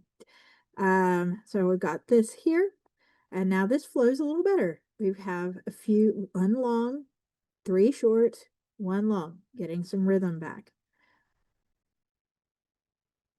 Just looking for those long ones and going, can I split these anywhere? Tarek normally snores. We're shifting from action. He typically snores. She's walking toward him, and now we're describing it. Grabbing his ankles, I jerk him down flat on his back. Pale gray eyes stare blankly at the ceiling. Description, description, description, and then action. I jump away from him. So we're going to split it there. Hopefully everybody gets the idea.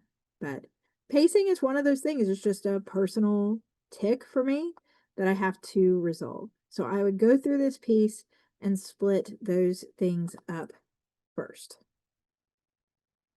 And then once I'm happy with my pacing, I can move on to my second biggest tick, which is how much dialogue I use. Now, this report for this specific book, I'm going to have to take with a grain of salt because she's silent.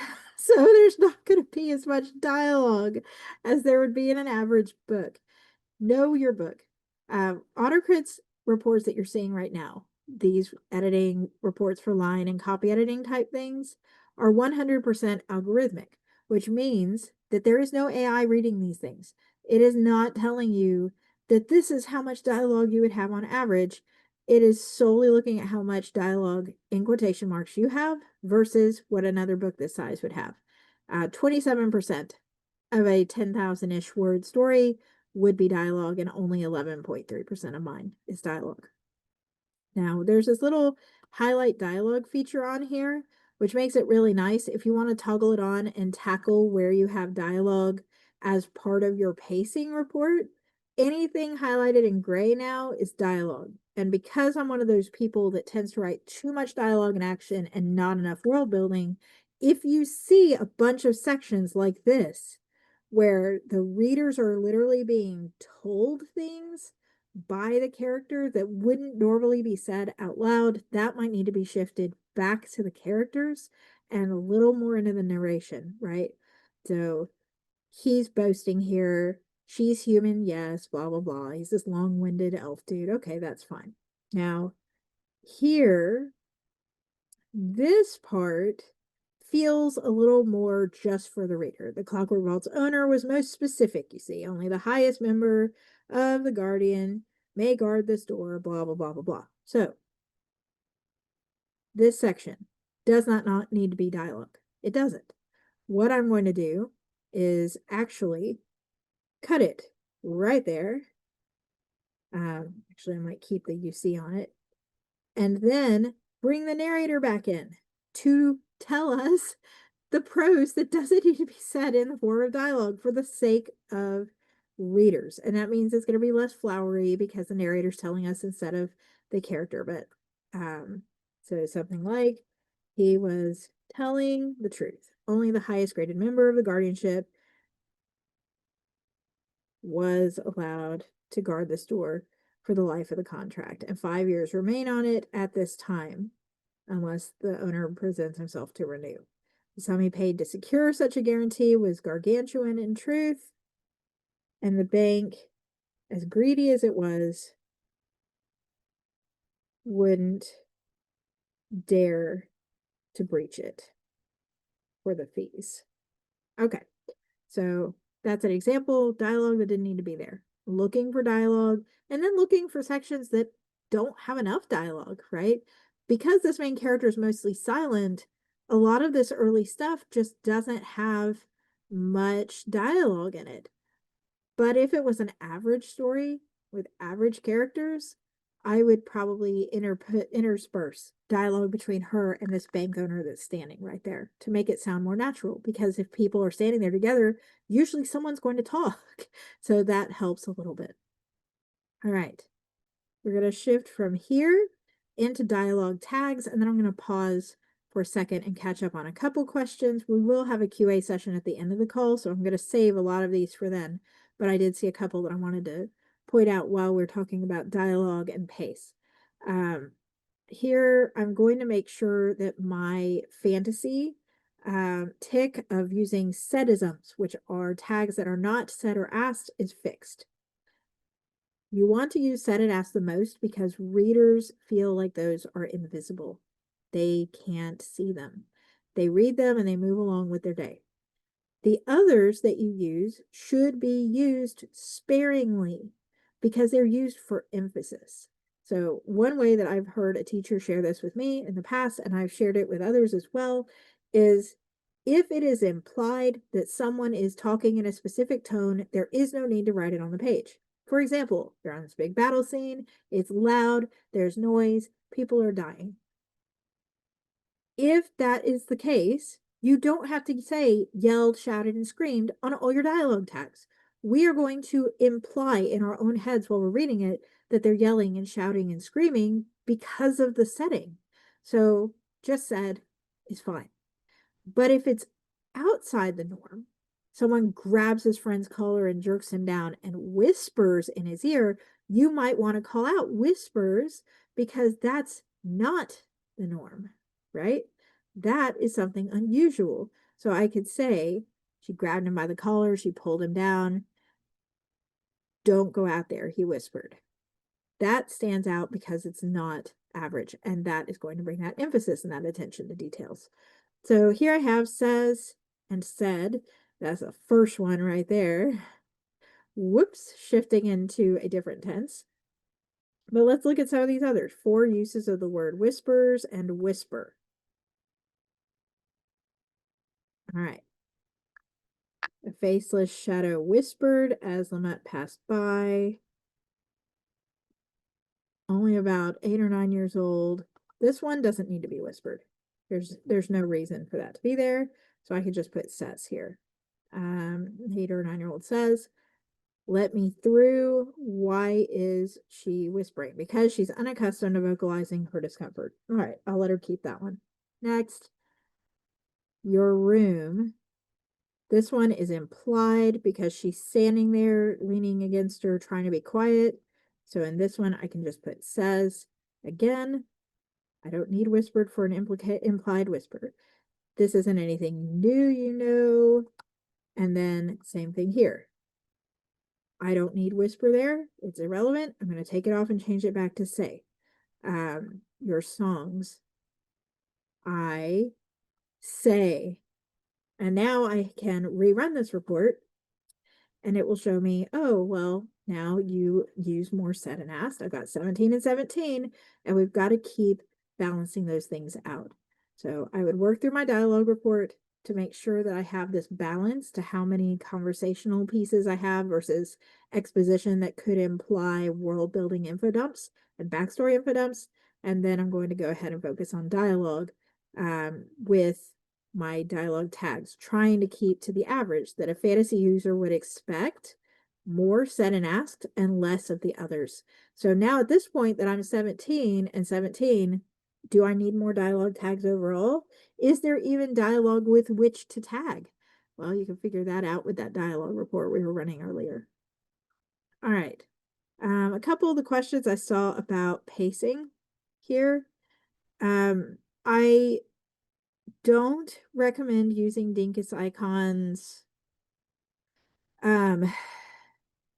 outside of the scene shifts, the times shifts, the POV character shifts.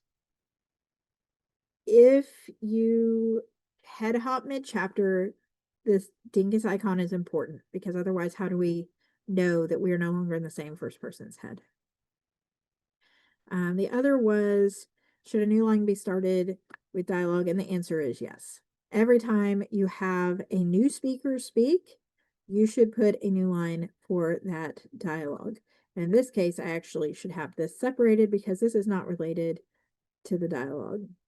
So I could either bookend this dialogue, which means keep all of this together, explaining why she's not talking, and then have her end because she's still the speaker, or I could separate it all out, which would look a whole lot better on the page. Like this. We focus on the purpose of the dialogue, describing the city, realization, more dialogue. Purpose, purpose, purpose. All right. So we're getting into some of the finer details now of the technical editing side. We work through our dialogue tags, and now we're going to go into strong writing. And we are going to head into, I'm sorry, not strong writing. We're going to head into word choice, and we're going to fix the POV that Kat was so gleefully laughing at when we started. The POV and tense consistency reports. All right, POV consistency. I'm going to turn my highlight dialogue back on. I have decided this should be a first-person story. This should no longer be a third-person story. So anything that is in third person, which is 46% of the book, I'm very sad right now, 466 of them, should either be in reference to someone else, not the main character, or it should be used in dialogue. So let's see here. 2 figures moved toward her. I'm going to go ahead and nab that since we're going to have to come back to it anyway. Me, I could both hear and feel their footsteps as they approached, towering 2 heads taller than me. A slender elf lord in royal robes of the mountain tribe steps into the light first. His thin lip twisted up in wicked glee, but the way he tapped his icy white fingertips all together in anticipation is fine. Now, you could argue this is first person POV only from Lamette's point of view. So we're only going to look at the her and hers, right? Her, hers, she, they, and them maybe too, and go through it that way. And then we're going to start with anything blue and correct. But I would add one more step here. So not only do this, but go to your strong writing, go to tense consistency, and check tenses at the same time. Because sometimes you can knock out that POV shift better with a tense if you don't write the same tense for your POV. So if you write third person past tense, not only are you going to have a tense shift, you're going to have a POV shift. If you write first person present tense, you're going between the two. So the only time I should have past tense reference is when she's thinking back to something or it's a dialogue. So the two blade-shaped hands on the miniature clock affixed to the hilt of my blade have moved less than an hour since arriving at my post. No one should be down in the Clockwork Vault's hall. And I'm going to actually just leave it at that because now I'm in her head and the but me is implied. It likes you, the voice, both masculine and feminine at once, echoes on all sides. And this only has had highlighted because that's the only one that I put on here. But of course, you can add in things like past tense verbs that you need to bring up and these other details as well. So we're talking about the process of sharing my process of going through. I pick a report. I start at the top. I go through the entire manuscript, correcting. Vault doors are not supposed to sing. After 10 years as a vault guardian, I know this better than anyone. Why then can I swear that the Clockwork Vault at my back sings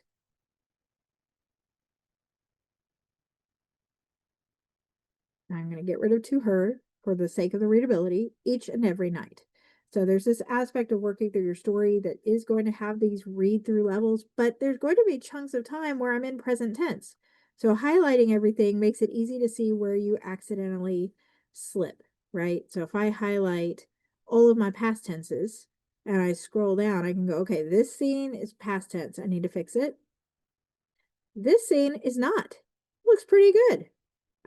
This scene, past tense, this scene is not, right? And that way you're not working on the whole book and rereading the entire book for no reason. So we work through strong writing for tense consistency and POV. We work through strong writing for our our passive voice, passive indicators, where you should be more specific. So here we have this. I have less passive indicators than an average genre. The scores in AutoCrit are really great. So what it does is not a pass-fail score. It's a similarity score. It takes whatever genre or author you chose here in this comparing with genre section and tells you how many of these things the report would typically have. And then it lets you see how many you have. This top one's the one that matters. Underneath that, it also gives you details that are more stylistic. Just FYI, most fantasy books wouldn't use the word typically at all in a book this size. And do I care about that? Some of it's my unique author voice. I'm fine leaving it as is. But sometimes it has a point. Do I need to use this many instances of the word whirling and twirling in every book? Probably not. All right. So we put our piece in, we did the reverse outline.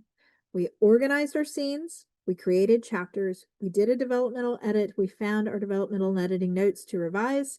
Then we shifted to the technical side for how much dialogue and how our paragraphs were paced. We went into POV and tense consistency to start correcting the tenses and POV slips in the piece. And then the rest of the technical editing reports that we have here in AutoCrit are going to be the things that I spend my time on to get this done in a day is working through this list and going through, okay, I am on par with adverbs. Do I have any that I need to change? If not, I'm going to move on. If I do, then I'm going to take the time to work through, should I cut this adverb or replace this adverb or keep this adverb? and just work through the whole list like that.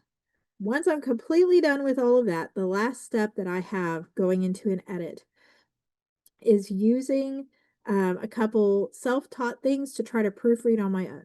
So I do use Google Chrome's free built-in grammar and spelling checker for that final proofreading level. So you can do that in your languages tab, just toggle it on here. The basic one won't suggest any rewriting for you, so you're still compliant with your AI assisted stuff. But you go there, turn that on, turn it on here, and then refresh your page. And it will start adding in those underlines of things that you have misspelled.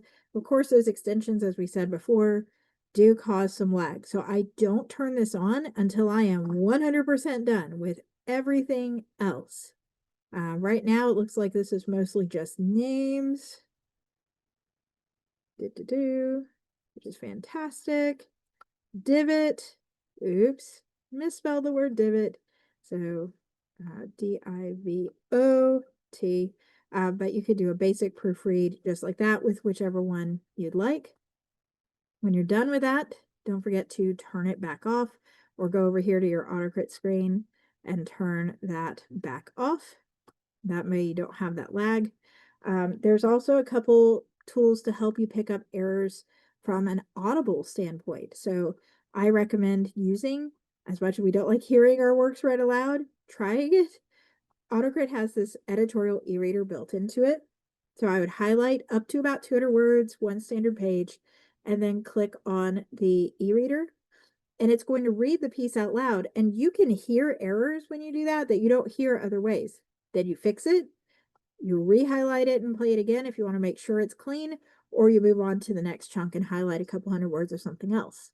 And then finally, on that final proofread pass, before I send it out to any human, I'm going to go to the very bottom of the file and I'm going to read my book backwards, because then I won't get stuck fixing content and I can just focus on the bare bones typo grammar. That's it. So come, she says, and I cannot help but think of her as a motherly being in this moment from the tenderness in her sweet voice. Period. The conductor's office is nearby, just at the bottom of the ridge. We'll sort this all out for you. And then I'll go up to the next line. So I've got my line and copy editing built in here. I've got basic proofreading I can toggle on if I want. I can also do the editorial e-reader, or I can do the reading backwards to catch for myself. And after this, it gets exported out as a docx, RTF, or TXT. For me, it goes to my human proofreader. For you, maybe it goes to somebody else, like a beta reader, but this is how you would export it out in the end. All right. I'm going to go back to my slides here for a minute, and I know you guys have all the questions. You've made it through what goes into this. So using this process, it takes me about a day, as I said, to go through a full-length novel and do this full edit. But that is the full process from beginning to end on how I self-edit a book in about a day. Now, the good news is you don't have to self-edit your book in a day. I teach here at AutoCrit from time to time some classes in the academy, and coming up in the month of August, I am going to be teaching a 30-day program for Story Sculptor. And this is going to be an in-depth program. You do not have to have AutoCrit. Having AutoCrit or another tool like it can really help with this process, but this is about teaching you to edit from the bare bones up in just 30 days. It is intensive, but it's going to be a lot of fun. It's designed to actually get your book fully edited in 30 days instead of the one, right? If I can do it in a day, I'm here to help teach you guys how to do it in 30. Week 1, we're going to focus on plot, pacing, world building, and character development. We have references, we have Excel sheet templates, we have all kinds of goodies for you guys to help get you through that developmental editing phase that is so daunting, and a whole week to do your own revisions. Week 2, we'll move into the line editing with readability and flow. We'll focus on making sure that you haven't slipped your POVs and tenses like I did, and what to do if that has happened to you. Week 3, we're shifting into copy editing and strong writing and making sure we have good descriptions that aren't generic, that we show with immersive description instead of telling. And week 4, we'll have proofreading tips and how to defeat analysis paralysis, which is where you just don't ever want to let the book go. You just want to edit it forever and be done. Now, for me, the simplest way of defeating analysis paralysis is having my checklist and going, the checklist is done. It has to go to Sam now. That's it. End of story. And then I can't touch it until I get it back. For you, there are some other tips, and we're going to do a YouTube live next Tuesday about defeating analysis paralysis, but we'll focus on that in this 4th week as well. All right, it is time for QA. What questions do you guys have for me? I'm going to start with the ones that are in the QA box. If you did not use the QA box, it'll make it a whole lot easier for me if you'll drop it there. Otherwise, we'll try to get the ones that are in the chat as well, but I'm going to start with these in the QA.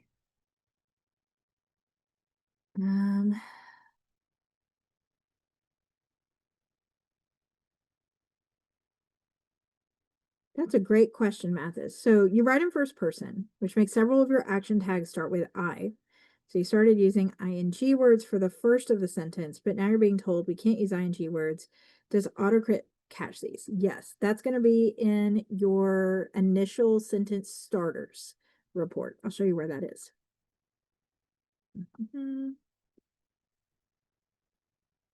All right. The sentence starters.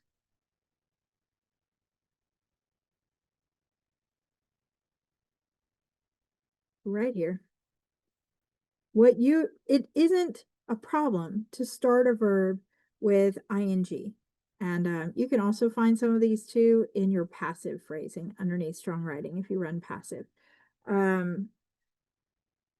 What is the problem is a dangling participle.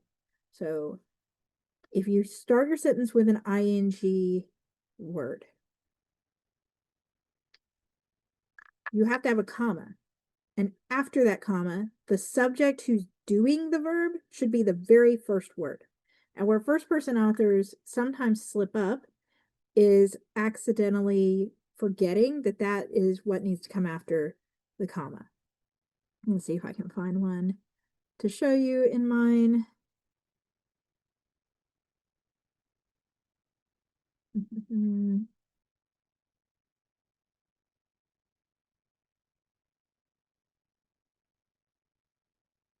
This is first person here on the screen.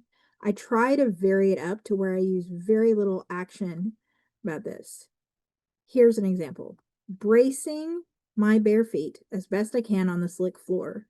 I, the subject doing the bracing, rise and scoot in their direction. What is bad is if I said, bracing my bare feet as best I can on the slick floor, scoot in their direction. Scoot is not the one doing the bracing, so it can't be that, right?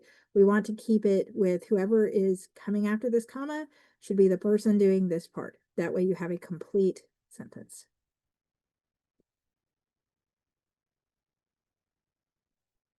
But your passive voice will catch that. And there's so many varieties that you'll find in that sentence starters. Trying to think, there's a couple others too. Initial pronouns and names is another one if you write first person to make sure that you're not sounding like a robot. I did this, I did that, I did this, I did that. If you look through here, and this is the rough draft, I try to avoid starting sentences with I. Instead of I scramble backwards as another blast of air, I'm focusing on the blast of air, another blast of air, since the would-be intruder scrambling backwards. Instead of I brace my bare feet, bracing my bare feet, I do this. They do this. The bank has one rule, etc., etc. It can take some adjusting, but you can get it. You can get it.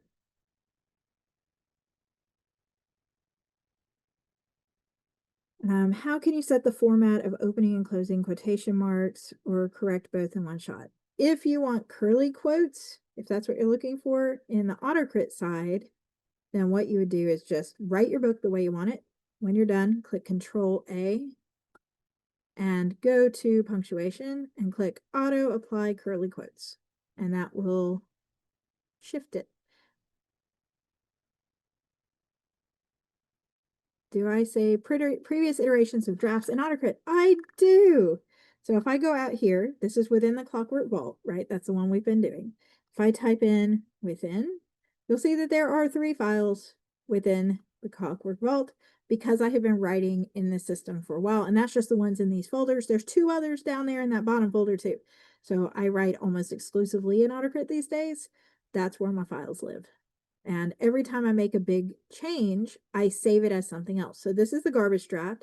And let's say you don't want to edit in this file. You want to keep the garbage draft. You can go to save, save as, save it with a title, dev editing, right? And if you want to save it by chapter, click save each chapter on its own file, and then you can bring them back together when you're done.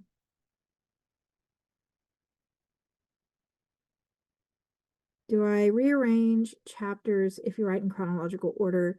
Sometimes, yes. So if I get a lot of feedback on my backwards blueprint that makes me think, oh, you know what, that really does need to be the first chapter instead of the one I have, you can do that. But you can drag and drop with this chapter drop down here. Just drag and drop your chapters into whichever order, just like we did with the scenes.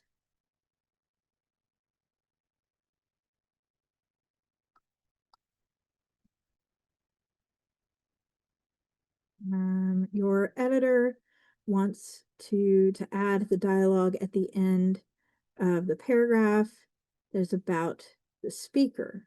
It does not want you to drop the dialogue below the description of the speaker. I feel like I'd have to know more context on that one.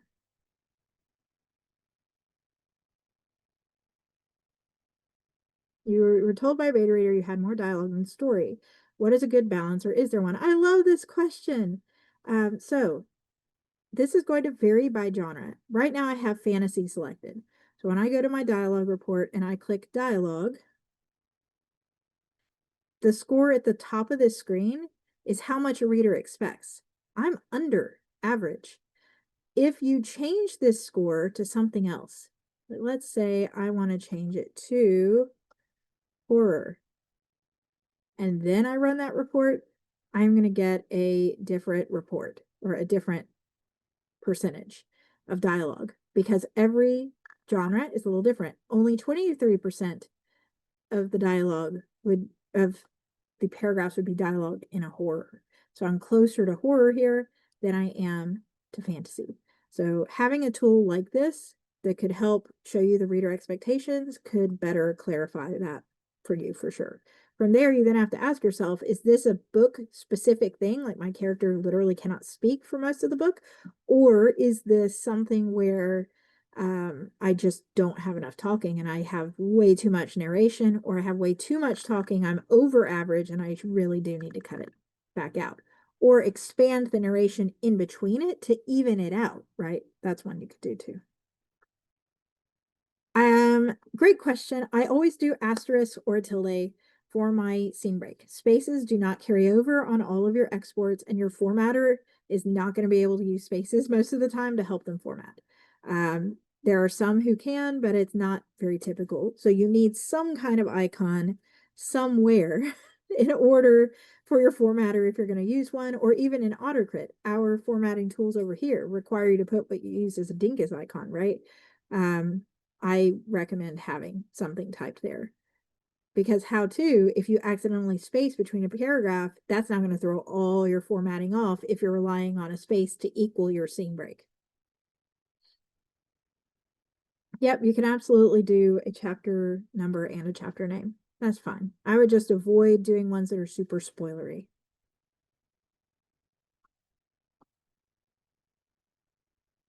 How would you choose plot or character based?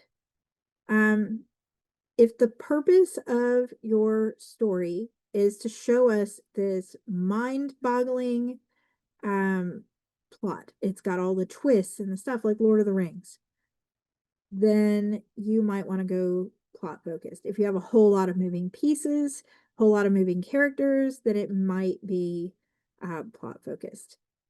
If, however, you want to focus on how one or a couple specific characters grow over the course of an adventure more than the plot itself, you probably want a character-centered story. Often romances and horrors and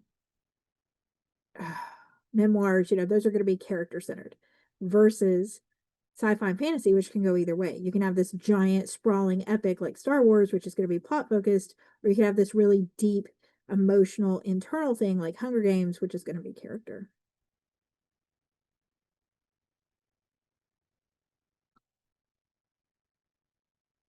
All right. Can you create templates for your characters with their abilities, etc.? You can, and I've done classes on this for AutoCrit. If you go to notes and click this drop down, if you're a planner type person, Cat is all the planner-ness around here. You could set it to timeline or corkboard view, and you could say, story Bible, save it, and then use this to plot out characters and such, and then do a save as and have that for the next book in the story. Chapter length is varied depending on your genre once again. Now, if you go to pacing and you go to chapter variation, you are going to see sort of the expectation for your genre on that, right? So I've got this in the middle on mine. You want to have sort of this reverse waterfall. Majority of your chapters are going to be in that 2,000 or less if you're writing middle grade. If you get up into fantasy, we're shifting around 4,000 to 6,000 words. So you can go Google, how many words are in a chapter in your genre. That might be a good place to start. Or you can use something like AutoCrit to say, oh yeah, I have a bunch of long chapters. Cozy mysteries can be either character or plot centered.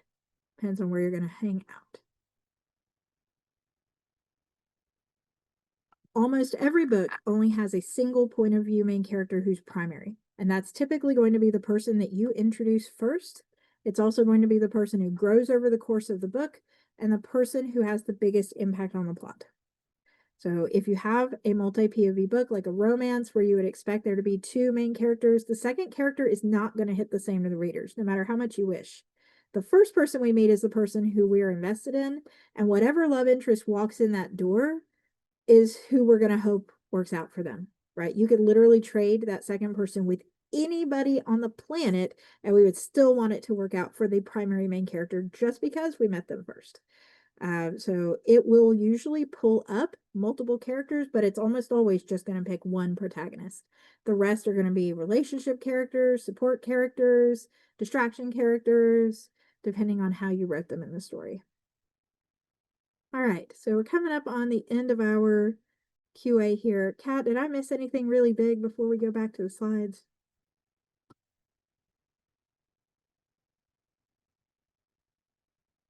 Okay, well, that's it, everybody. Wish me luck as I finish out the rest of my novel today and get it off to whoever needs to go to next, so that way we can get this book out in October. It's been so good to chat with you guys. I really appreciate you. I hope to see a lot of you in Story Sculptor in August so we can get your books edited. We'll take care. See you guys on the next one. Bye, everybody.